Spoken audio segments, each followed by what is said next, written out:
Olá, este trabalho é referente à matéria de Segurança da Informação do curso de Tecnologia em Análise e Desenvolvimento de Sistemas da UDESC, e vamos falar um pouco sobre Bitcoin e Blockchain. Então, a Bitcoin é uma moeda assim como o real ou o dólar, mas bem diferente. O primeiro motivo é que não é possível mexer no bolso da calça e encontrar uma delas esquecidas. Elas não existem fisicamente, é totalmente virtual. O outro motivo é que sua emissão não é controlada por um banco central. Ela é produzida de forma descentralizada por milhares de computadores, mantidos por pessoas que emprestam a capacidade de suas máquinas para criar bitcoins e registrar todas as transações feitas. Este processo é chamado de mineração, e os computadores conectados à rede competem entre si na resolução de problemas matemáticos e quem ganhar recebe um bloco da moeda. Além da mineração, é possível adquirir bitcoins comprando unidades em corretoras específicas ou aceitando a criptomoeda ao vender coisas. As moedas virtuais são guardadas em uma espécie de carteira, criadas quando o usuário se cadastra em um sistema. Depois do cadastro, a pessoa recebe um código com letras e números chamado de endereço.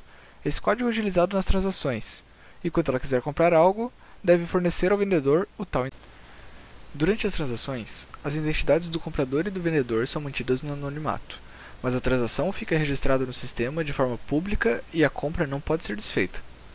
Outro ponto interessante é que o valor do Bitcoin segue as regras do mercado, ou seja, quanto maior a demanda, maior a cotação. Agora explicando mais sobre o blockchain. Basicamente, o blockchain foi pensado como uma forma segura para se transferir bitcoins de uma pessoa para outra. No modo convencional, quando queremos transferir dinheiro para uma outra pessoa, temos que pagar alguns tributos ao banco para isso. Ou então, quando se compra um imóvel, é necessária toda a papelada que valide aquela transação e confira legitimidade ao novo dono. Em todos os exemplos que podemos ter e que permeiam nossa realidade atual, a transação passa por um sistema de rede centralizada. O blockchain é uma rede distribuída. Não existem intermédios para realizar e validar uma transação, muito menos alguém para cobrar altas taxas de operação. Basicamente, todos os computadores dessa rede, também conhecidos como nós, precisam reconhecer a transação para que ela se torne válida. Dentro do blockchain, essas transações serão agrupadas em forma de blocos, daí o nome.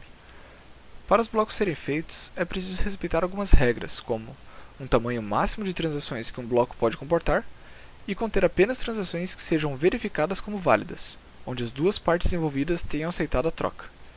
Enquanto as transações esperam para serem adicionadas em algum bloco, elas ficam temporariamente em uma estrutura chamada de pool. Os computadores da rede, que nós já conhecemos como nós, competem entre si para ver quem consegue encontrar um bloco válido primeiro dentro da pool. O computador que encontrar um bloco válido avisa os demais para que se faça a checagem e que haja um consenso de validação. Quando um novo bloco válido é encontrado pela rede, ele ganha um Proof of Work, um hash que funciona como um código composto por números encriptados que serve como um protocolo de que aquela transação é válida. E também um Proof of Stake, um protocolo que certifica que aquele usuário é o dono daquela informação.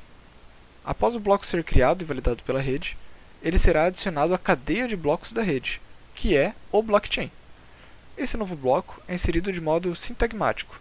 Dessa forma, uma das características essenciais do bloco é fazer referência ao bloco anterior, sempre de modo criptograficamente seguro, e assim sempre adicionando novos blocos que referenciam os anteriores. É possível hackear o blockchain? Hoje em dia, tecnicamente é quase impossível, mas vamos fingir que seja possível. Alterar uma transação no blockchain não é tão simples quanto parece. Antes de tudo, é preciso entender que alterar um dado em uma rede distribuída significa ter que enganar toda a rede, isso ignorando toda a parte de criptografia que, para ser quebrada, demoraria uma parcela significativa de tempo e energia. Primeiro, o atacante precisaria encontrar o bloco certo, descriptografar, que é algo quase impossível sem a chave, e encontrar a transação para ser alterada. Após a transação alterada, e consequentemente o bloco, geraria um novo blockchain, diferente do que está na rede. Ou seja, não basta simplesmente recolocar o bloco na rede, pois a rede reconheceria que aquele novo blockchain não é válido por não ser idêntico ao já autenticado. Seria necessário reescrever todos os blocos posteriores para que essa nova cadeia fosse aceita. Para prosseguir, o atacante ainda teria que enviar um bloco válido novo para toda a rede. Em outras palavras, ganhar uma rodada contra todos os computadores de rede e subir a nova cadeia. Desse modo, fica evidente como blocos muito antigos são praticamente imutáveis, por conta de um alto custo computacional necessário. Por exemplo, vamos fingir que o nosso blockchain já está no bloco 1004. Para alterar o bloco 10, é indispensável ter que reescrever até o bloco 1004 e enviar o bloco 1005. Em resumo, algumas características do blockchain. Transparência. É possível ter a visualização de qualquer transação. Descentralizado. Não há necessidade de um órgão intermediário que aprove a transação ou que determine certos regulamentos de contrato. Segurança. O banco de dados é imutável. Em outras palavras, consiste em um registro que não pode ser alterado, revisado ou adulterado, nem mesmo para aqueles que operam o banco de dados. Confiança.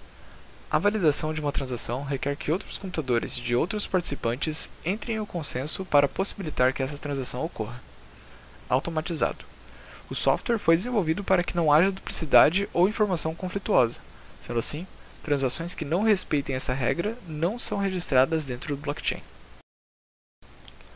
Agora vamos falar um pouco sobre o que são as propriedades ACID e o teorema CAP, e como eles se relacionam com as características do blockchain.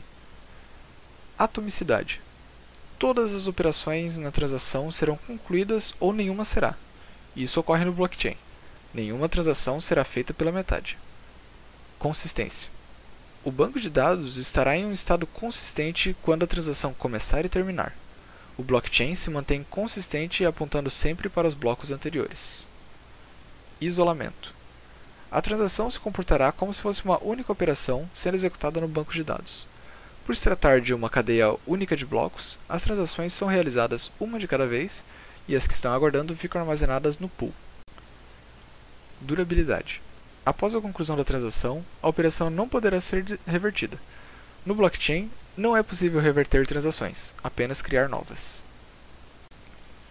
Já o teorema CAP diz que um sistema de computador distribuído não pode fornecer simultaneamente consistência. Todos os nós veem o mesmo dado ao mesmo tempo. Disponibilidade. Toda solicitação recebe uma resposta sobre se foi bem-sucedida ou falhou. Tolerância de particionamento. O sistema continua a funcionar, apesar do particionamento arbitrário devido a falhas de rede. O blockchain utiliza a abordagem CA, consistência e disponibilidade, que diz que sistemas que implementam esse tipo de abordagem necessitam de forte consistência e altíssima disponibilidade. Isso representa um risco para a aplicação que não sabe lidar com falhas em algum dos nós. Caso essa falha aconteça, o sistema fica indisponível até que a rede de computadores se restabeleça novamente. Bom, agora você entende o que é o Bitcoin e como o blockchain funciona e mantém as suas transações seguras. Até a próxima!